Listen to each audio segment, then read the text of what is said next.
I am an old man now, with hands marked by time and a voice that no longer holds the strength it once did. But if I close my eyes, I can go back to those dark days when life seemed to have no meaning. I remember the chains dragging my feet and the screams that echoed in the darkness of the night. I was nothing more than a body, a shadow, a lost soul in a sea of suffering, and yet within me, there was something they could never take away, a promise I made to my mother the moment we were torn apart, and one that I still carry in my chest. All these years later, I've never told this story to anyone, not out of fear, but because I knew words could never carry the weight of what I lived through. But today, I feel it's time to share. I've been taken to places most people could never imagine, seen things that should never exist. But I've also found strengths I never knew I had. This is my story. It's not the story of a man who was enslaved, but of a man who, despite everything, never let himself be broken. I made a promise to my mother, and it's about that promise that I'm speaking now. No matter how much life tried to erase me, I never forgot who I am. And this is my truth, the one I am finally ready to tell.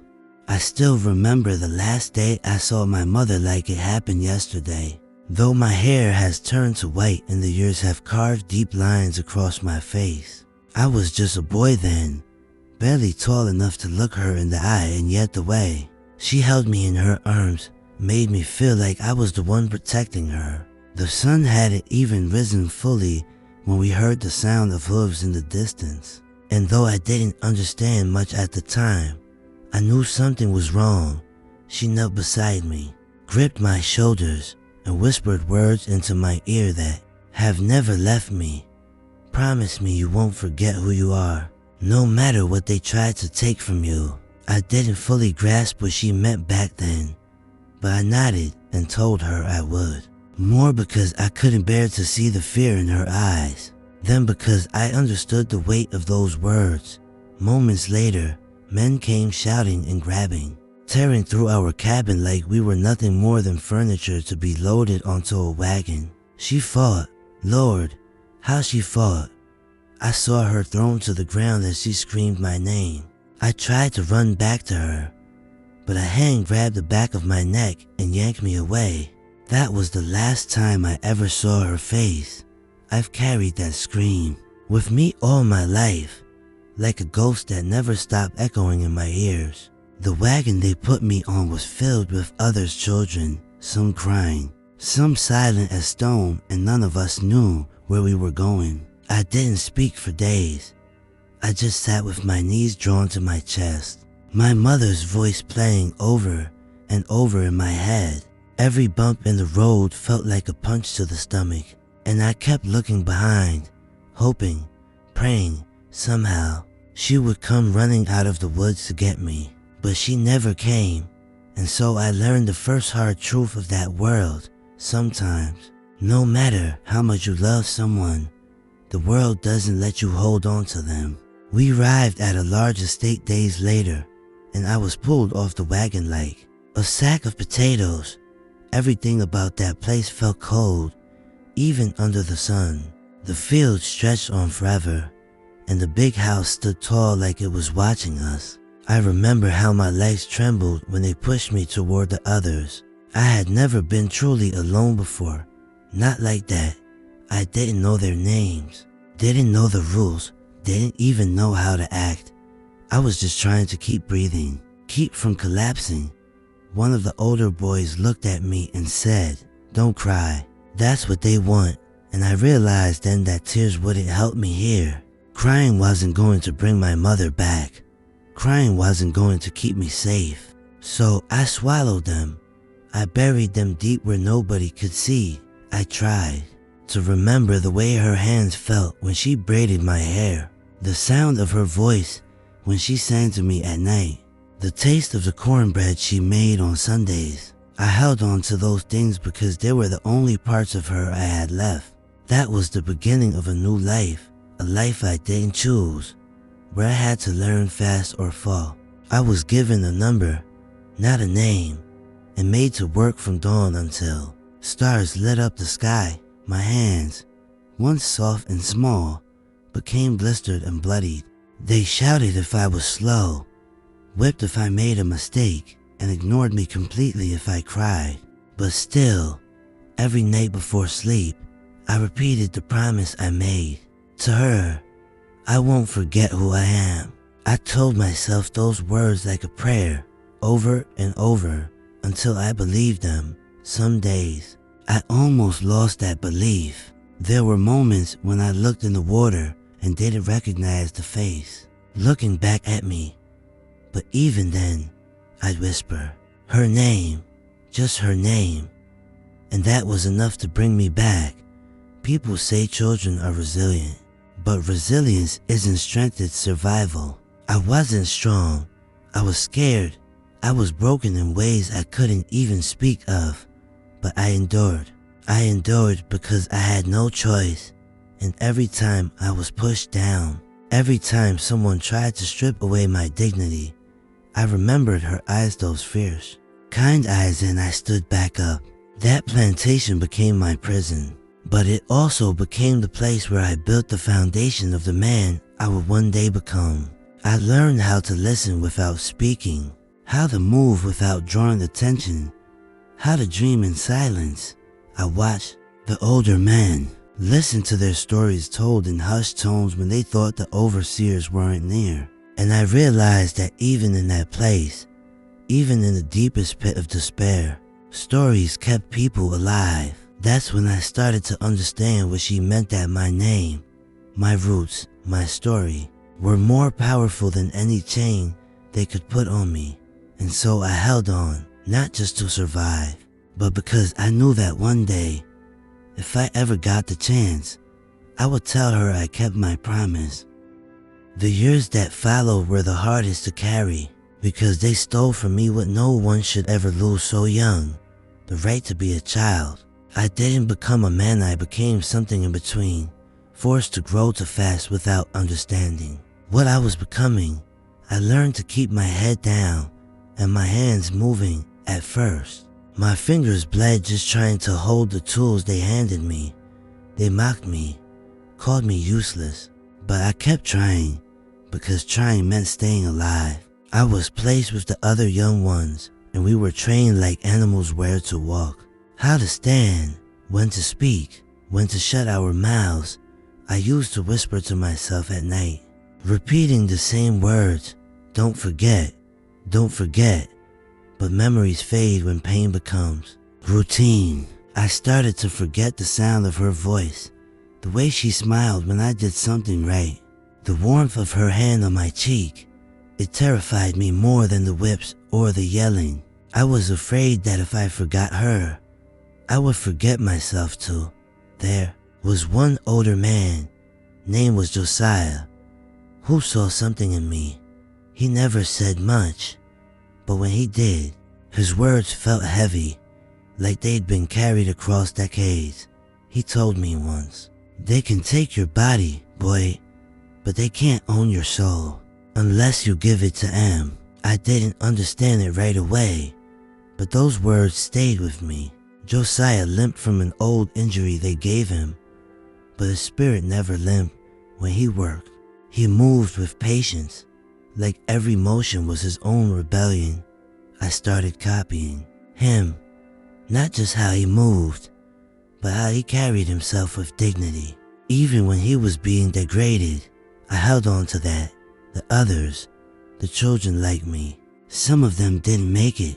The cold would take one, hunger would take another, and sometimes the ones who didn't cry were the ones closest to giving up. I tried to talk to them, tell them stories from my own mind, stories I didn't even know if were real, just so they could close their eyes and feel something other than pain. It helped me too. If I was telling a story, I wasn't trapped, I was somewhere else, even for just a moment.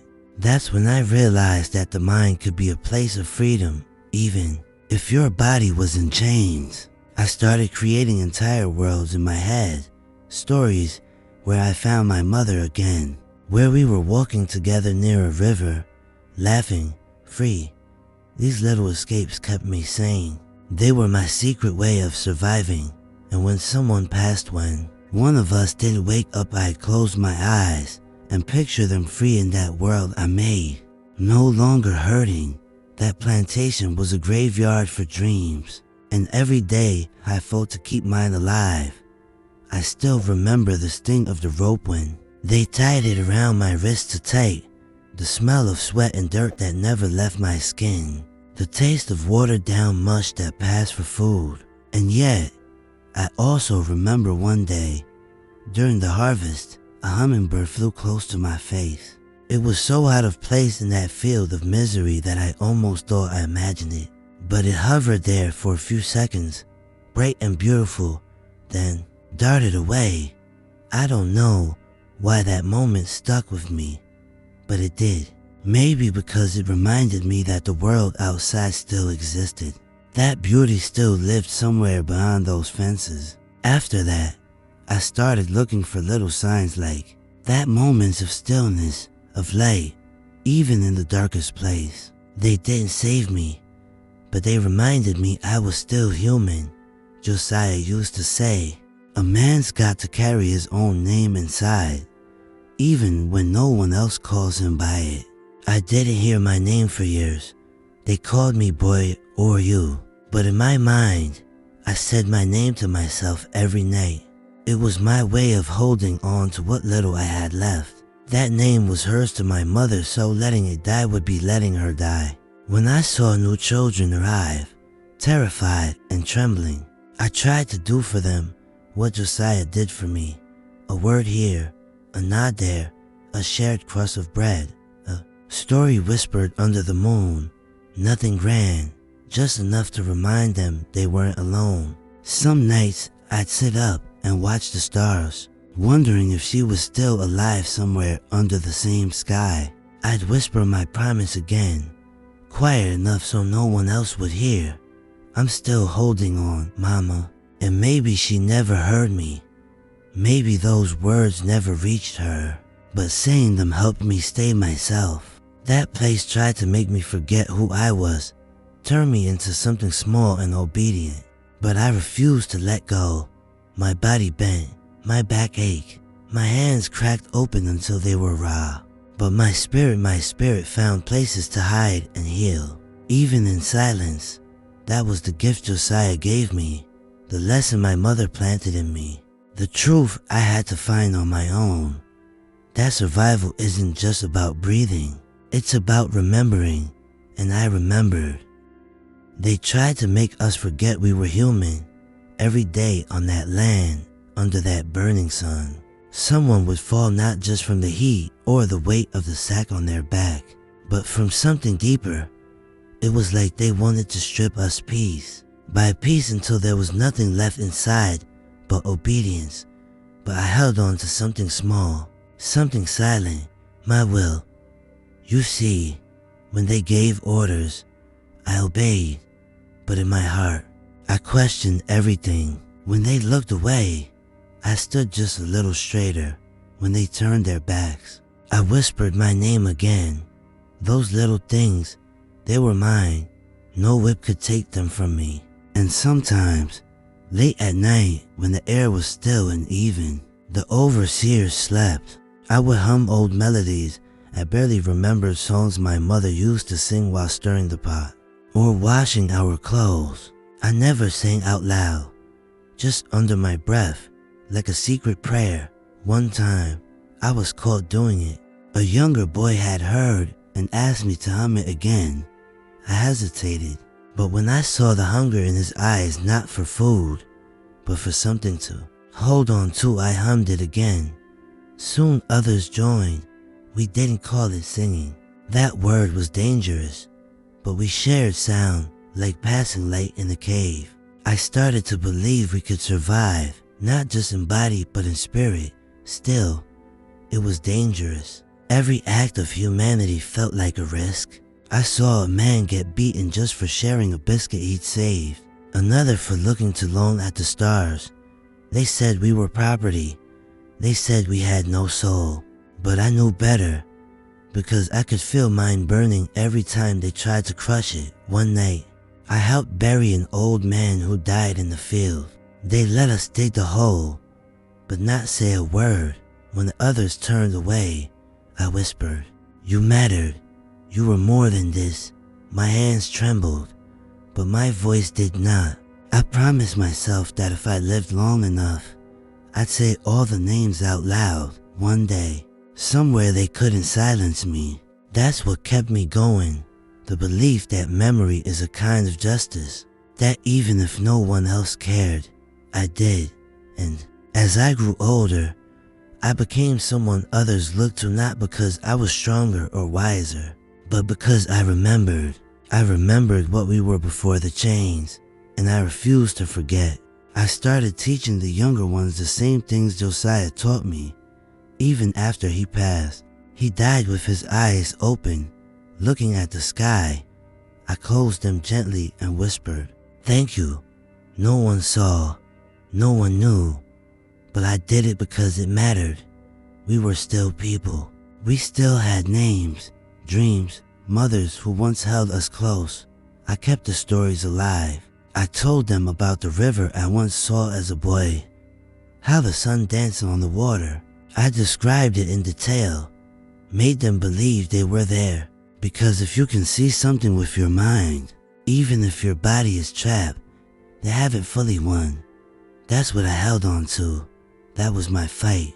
And it's strange to say this now, after all these years.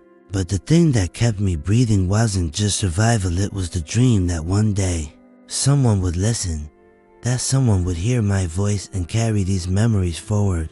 I may be an old man now, but if you've heard me this far, then I reckon you were meant to.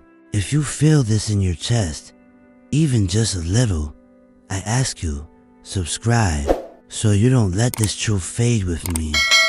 There came a time when the air around us began to shift, not all at once, not loud or clear, but like a distant storm you could feel before you heard it.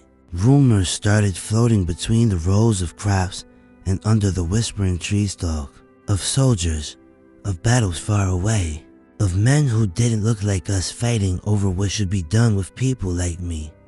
At first, I didn't dare believe it. I had known disappointment too many times, had seen too many sparks stamped out before. They could become fire, but still, something in the way the overseers moved more tense. Les sure told me that something out there was changing. We weren't allowed to speak of such things, but our eyes spoke for us. One morning, we were roused earlier than usual, and I noticed the way the master's wife clutched her child close as she looked out the window. It was fear, pure fear. That same day, a man I didn't know rode up fast, covered in dust, and shouted something I couldn't hear. After that, everything moved faster. The white folks whispered louder, paced more, argued when they thought we couldn't hear. But we heard. We always heard. Days later, one of the older boys, Elijah, didn't show up for roll call, just vanished in the night. I didn't know if he'd escaped or been buried, but his absence was like a fire in our chest. If he had run and made it, maybe we could too. If he hadn't, well, even that was a kind of freedom. I started looking at the road beyond the trees differently, not just as a thing that led nowhere, but as a possible path. But freedom wasn't a word we used openly, not yet. We carried it in our hearts like a fragile egg that might crack if spoken aloud. Then came the day a Union soldier rode into view, flanked by others, blue coats stained with mud and smoke. I was in the fields when it happened, and everything stopped. Tools dropped, back straightened, breath held.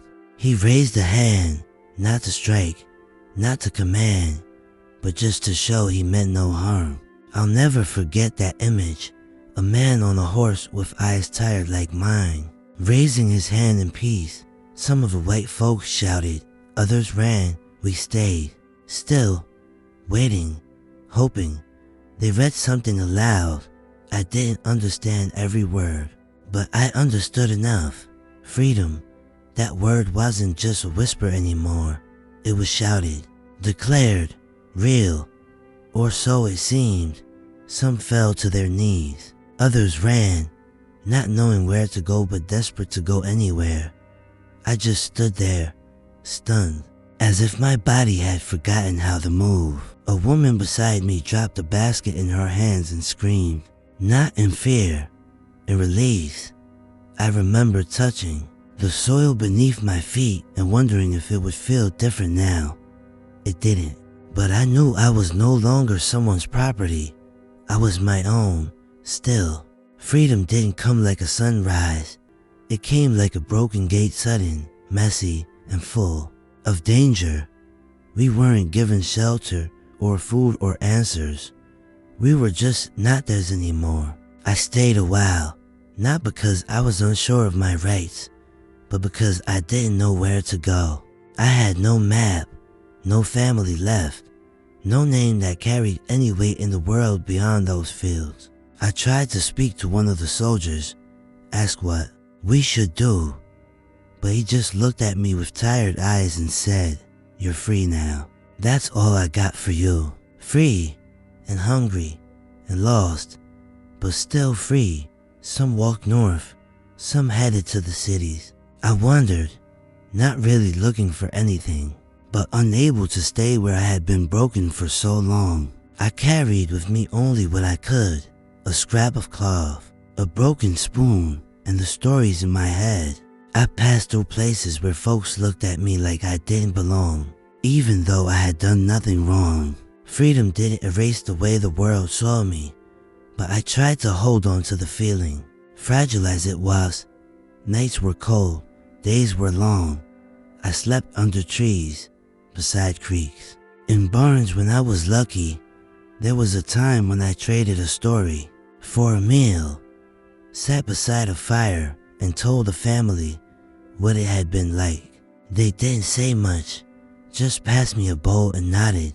That night, I cried, first time in years, not just because I was tired, but because someone had looked at me like I was a man, not a tool. I wandered through towns where people celebrated freedom, but their eyes said otherwise. I was no longer a slave, but I was not yet free in the way that mattered most. I was still learning what that meant, but I held on. I kept walking, kept remembering, kept repeating the promise to my mother, even if her face had faded in my mind. I couldn't stop now. I wouldn't, not after all I had seen, not after all I had lost. I carried every name, every whisper, every fallen brother and sister with me. I didn't know where I was going, but I knew I could go, and that alone was everything. Freedom, they said, would be the end of our suffering. But what they didn't say was that freedom comes with silence, and awful silence, where no one tells you what comes next, and all the people you loved are gone.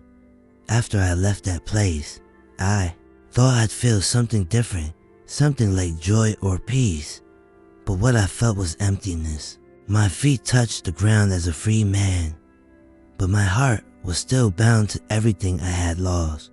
I didn't know where my mother had been taken, if she was alive or buried in some field I'd never find. I didn't know if the faces I remembered as a boy Josiah, the children, the women who used to whisper songs in the dark had survived like I had, or disappeared like smoke. I walked through towns that didn't want me, looked into the eyes of men who saw my skin before they saw my humanity, and I realized that freedom didn't mean I was safe. It only meant I had to fight a different kind of war now. I worked wherever I could, lifting, digging, fixing. Some paid me fair, most didn't. Some called me sir with clenched teeth. Others didn't speak to me at all. I slept in abandoned sheds under broken porches, sometimes on the side of the road with nothing but the stars to keep me company. I got used to hunger again, got used to walking with no direction, waking up sore and cold, praying the night would pass without trouble. The first winter I survived out there nearly killed me. I wrapped myself in rags and huddled by fires that burned to low to matter. I remember thinking that maybe the cold would take me, and that would be the end. But something inside wouldn't let go. I'd come too far. I hadn't told my story yet. I hadn't fulfilled my promise, so I kept moving. There were moments, quiet ones, where something like peace would find me.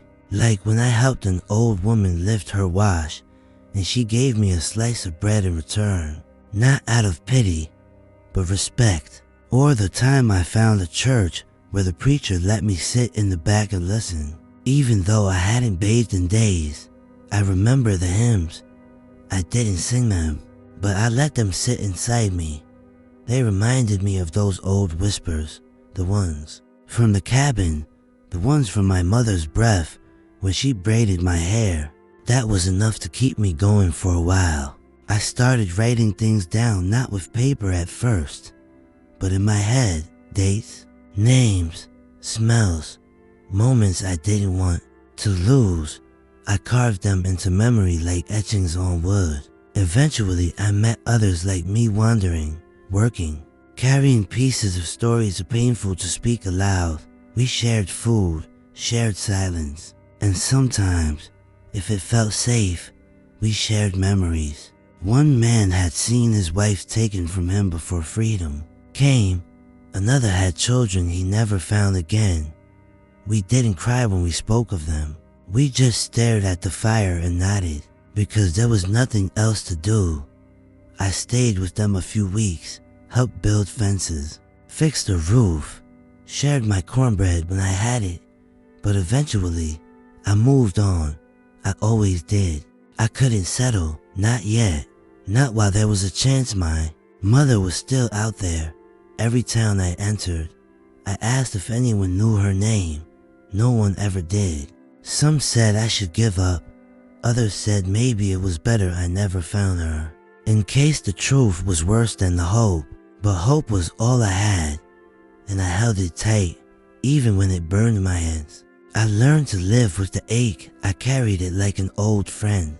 Sometimes I'd sit by rivers or in empty fields and speak to the wind like she was there.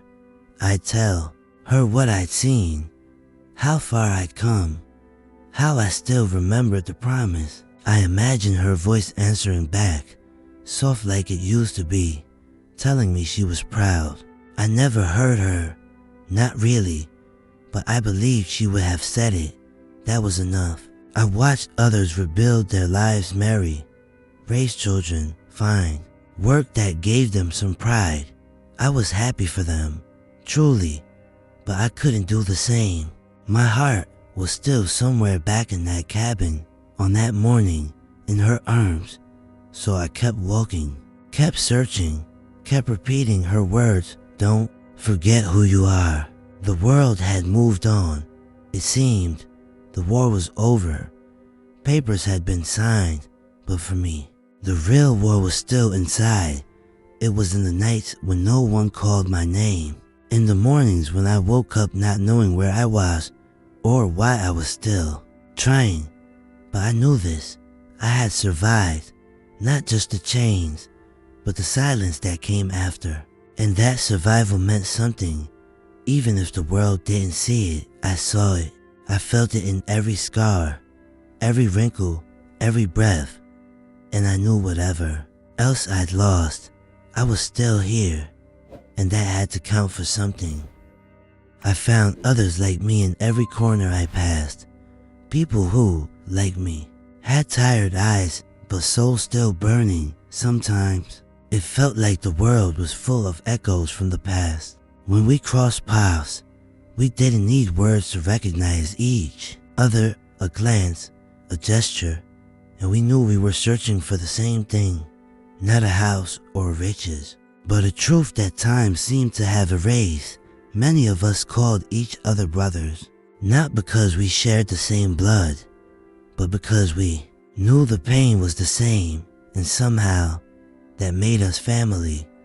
I remember a tall man with big, callous hands whom I met one night near a fire. He was sitting alone, staring at the flames, and I approached cautiously, not wanting to intrude on his silence. He looked at me and, without saying anything, offered me a piece of bread. I don't know if he saw something in me or if it was just the solidarity he carried, but in that moment, that gesture was more than food. It was a recognition that, despite everything life had taken from us, there was still something in us that could not be corrupted. He didn't tell his story, nor did he ask me to tell mine. The conversation, when it happened, was brief, but his eyes said everything. He had lost much, his wife and children, whom he never saw again. I never knew his name, nor where he went, but for that brief moment, we were just two men, burned by the same pain, sharing the same hunger. Another man, named Samuel, told me freedom was a lie told by the white folks. He didn't speak with anger, but with sadness. He lived in a small town where some former slaves had found a piece of land to work. But even there, he said, freedom was just an empty word.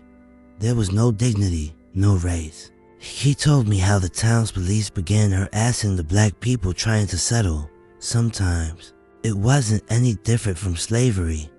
I remember him, walking beside me, his face marked by a mixture of exhaustion and resignation as he spoke of the fight that never ended. But he didn't stop fighting, never.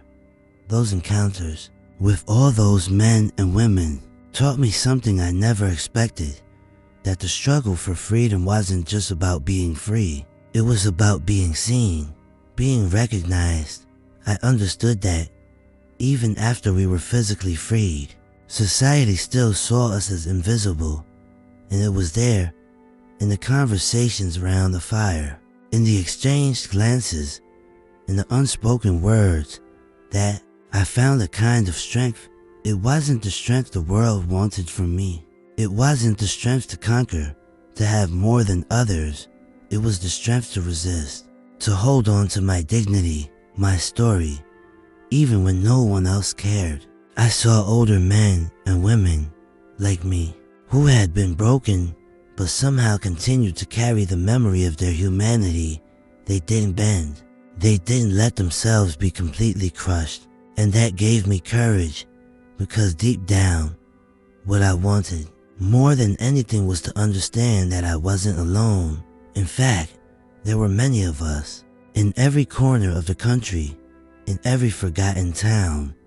There were people who, like me, still fought, and even if the fight was solitary, it was valid. My fight was valid. I saw myself reflected in so many stories I heard, and each one made me feel more alive, more human. Some of the ones I met told me that, after losing everything, they discovered something bigger than the pain. They discovered the ability to dream again, the ability to, even with nothing, imagine a better, fairer future, a future where our children wouldn't have to carry the same weight. I didn't know if I believed in that. Sometimes, it seemed like an illusion, a story we told ourselves so we wouldn't lose our way. But it was a necessary illusion, and it was because of that illusion that I kept walking. Because of that hope, even fragile, I kept believing that pain wouldn't be all that was left for us. I didn't know if I'd ever find my mother, if I'd ever truly be free, or if I'd ever build something for myself. But I knew that, as long as there were others like me, I wouldn't be a lost echo in the world. I'd have a story, and that story, even if only I knew it, would still have meaning.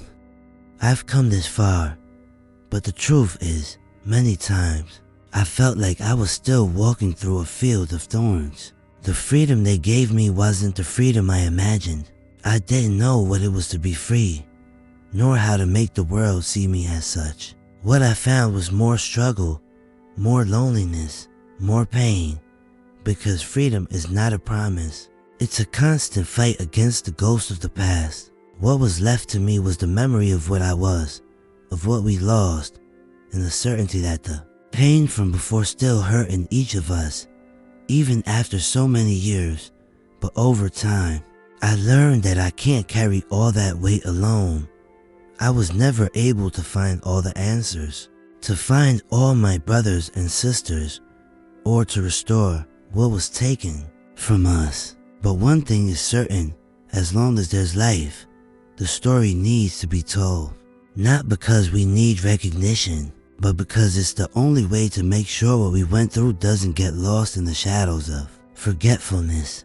When I look at what's left of me, I see that no matter how much I suffered, no matter how much I carried the weight of a world that saw me as nothing, I am more than that. I am the voices of all those who came before me. I am the silent cry of those who could never speak. I am the echo of all who were erased, but in some way still live in me. I am memory, and memory is what makes us immortal. Today, I know I'm not just a free man. I'm a man who, even without knowing what to do with this freedom, continues to fight for those who never had it. My fight is theirs, and theirs is mine every step. Every story I tell is an act of resistance. It's a way of remembering, because in the end, that's all we have, the memory of who we were. So our children and grandchildren don't forget, so the world never forgets what happened. I am no longer that young man walking those dirt roads, afraid of the future, waiting for a miracle. No, now, I am someone who knows the only way forward is to keep going, even when the path is uncertain. I walk where my memory leads me, because memory is all we have. And the only thing I know for sure is that I can't stop telling our story, because our story is what keeps us alive. Even when the world tries to erase us, I know the weight of the past is heavy, but the strength that comes from it being remembered is even greater. And if you've made it this far, if you've listened to the end, I thank you, because that too is part of our fight. I leave my story with you, and maybe, somewhere, it will make a difference. I'm just one man, but together, our memory is infinite. If you're still here, if my words have touched something in you, perhaps the best way to honor that is to keep listening, to keep watching. This story is just one among many, and all of them deserve to be remembered.